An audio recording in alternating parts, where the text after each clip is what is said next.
കേരളത്തിന്റെ രാഷ്ട്രീയ ഭൂപടത്തിൽ നിർണായകമായ പല മാറ്റങ്ങൾക്കും അടിവരയിടുന്നതായിരുന്നു ഇക്കഴിഞ്ഞ തദ്ദേശ സ്വയംഭരണ സ്ഥാപനങ്ങളിലെ ഉപതെരഞ്ഞെടുപ്പ് ഫലങ്ങൾ. ഇതിൽ ഏറ്റവും ശ്രദ്ധേയമായത് തിരുവനന്തപുരം കോർപ്പറേഷനിലെ തീരദേശ വാർഡായ വിഴിഞ്ഞത്ത് UDF സ്ഥാനാർത്ഥി KH സുധീർ ഖാൻ നേടിയ ഉജ്ജ്വല വിജയമാണ്. ഒരു വശത്ത് CPMന്റെ കുത്തക സീറ്റുകളിൽ വിള്ളൽ വീഴുന്നതും മറുഭാഗത്ത് BJP വൻതോതിൽ വോട്ട് വിഹിതം വർദ്ധിപ്പിക്കുന്നതും ഇത്തവണത്തെ ഫലങ്ങളുടെ സവിശേഷതയാണ്.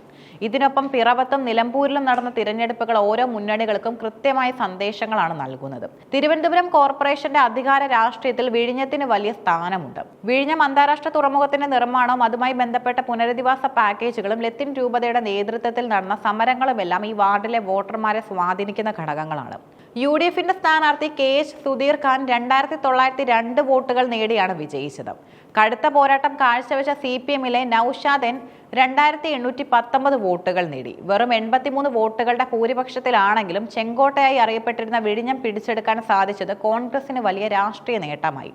ഭരണവിരുദ്ധ വികാരവും വികസന പ്രവർത്തനങ്ങളിലെ അതൃപ്തിയും വോട്ടായി മാറ്റാൻ കോൺഗ്രസിന് സാധിച്ചു. LDFന്റെ ഉറച്ച വോട്ടുകളിൽ വലിയ ചോർച്ചയുണ്ടായി എന്നത് ഫലങ്ങൾ വ്യക്തമാക്കുന്നു.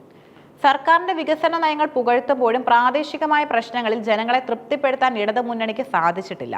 മുഖ്യമന്ത്രിയുടെ ചിത്രങ്ങൾ ഉപയോഗിച്ചും സർക്കാരിന്റെ ക്ഷേമ പദ്ധതികൾ മുൻനിർത്തിയും നടത്തിയ പ്രചാരണങ്ങൾ തീരദേശത്ത് പൂർണ്ണ വിജയമായില്ല. വിഴിഞ്ഞം ഫലത്തിൽ ഏറ്റവും ഞെട്ടിച്ച ഒന്ന് BJP സ്ഥാനാർത്ഥി സർവശക്തിപുരം ബിനുവിന്റെ വോട്ട് നിലയാണ്. 2437 വോട്ടുകൾ നേടി അദ്ദേഹം 3ാം സ്ഥാനത്തെത്തി. കഴിഞ്ഞ തിരഞ്ഞെടുപ്പിൽ BJPക്ക് കേവലം 300ഓളം വോട്ടുകൾ മാത്രമായിരുന്നു ഈ വാർഡിൽ ഉണ്ടായിരുന്നത്. ഇത്തവണ അത് 2000-നപ്പുറം കടന്നു എന്നത് തിരുവനന്തപുരം കോർപ്പറേഷനിൽ BJP ഉണ്ടാക്കുന്ന വേരോട്ടത്തെ സൂചിപ്പിക്കുന്നു. വിഴിഞ്ഞത്ത് BJP ജയിച്ചിരുന്നെങ്കിൽ കോർപ്പറേഷനിൽ അവർക്ക് കേവല ഭൂരിപക്ഷം ലഭിക്കുമായിരുന്നു. അത് സംഭവിക്കാതിരുന്നത് ഇടത് വലത് മുന്നണികൾക്ക് ആശ്വാസമാണെങ്കിലും BJP വോട്ട് ശതമാനം വർദ്ധിപ്പിക്കുന്നത് ഭാവിയിൽ വലിയ ഭീഷണിയാകും. BJP ഉയർത്തിയ ഹിന്ദുത്വ രാഷ്ട്രീയവും വികസന മുദ്രാവാക്യങ്ങളും ഒരു വിഭാഗം വോട്ടർമാരെ ആകർഷിച്ചുവെന്ന് വേണം കരുതാൻ. വിഴിഞ്ഞത്ത് സ്വതന്ത്ര സ്ഥാനാർത്ഥികളായ ഹിസാൻ ഹുസൈൻ, അബ്ദുൾ റഷീദ് എന്നിവർ തങ്ങളുടെ സാന്നിധ്യം അറിയിച്ചു. എന്നാൽ SDPI, ആം ആദ്മി പാർട്ടി എന്നീ സംഘടനകൾക്ക് വോട്ടർമാരുടെ ഇടയിൽ സ്വാധീനം ചെലുത്താൻ കഴിഞ്ഞില്ല.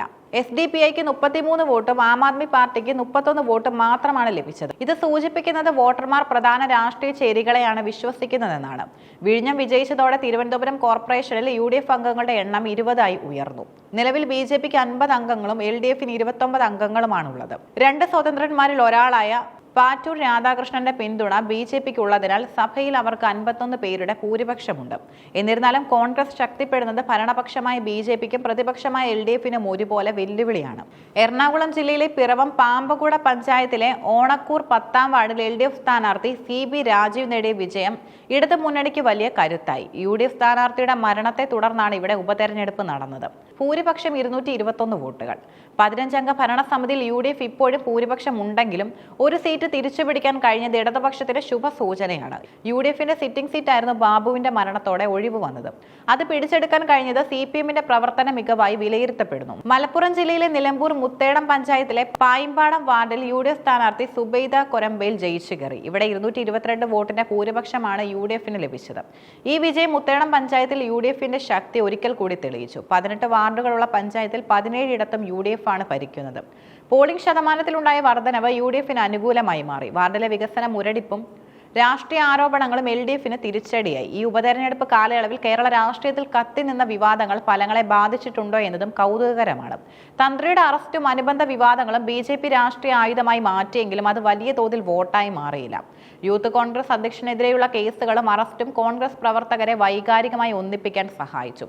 ഇത് വിഴിഞ്ഞം പോലുള്ള വാർഡുകളിൽ പ്രവർത്തകരുടെ ആവേശം വർദ്ധിപ്പിച്ചു. അതിജീവിതയ്ക്കൊപ്പം എന്ന പേരിൽ മുഖ്യമന്ത്രിയുടെ ചിത്രം പ്രചരിപ്പിച്ചത് CPM അണികളിൽ ആവേശം പകരാൻ ഉദ്ദേശിച്ചുള്ളതായിരുന്നുവെങ്കിലും വിഴിഞ്ഞത്ത് അത് ഫലം കണ്ടില്ല. വിഴിഞ്ഞത്തെ ഫലം നൽകുന്ന പ്രധാന സൂചന കേരളത്തിലെ തീരദേശ വോട്ടർമാർ പരമ്പരാഗത വോട്ട് ബാങ്കുകളിൽ നിന്നും മാറി ചിന്തിക്കാൻ തുടങ്ങിയിരിക്കുന്നു എന്നതാണ്. ഇടതുപക്ഷത്തിന്റെ ഉറച്ച കേന്ദ്രങ്ങളിൽ പോലും കോൺഗ്രസിന് കടന്നുകയറാൻ കഴിയുന്നു.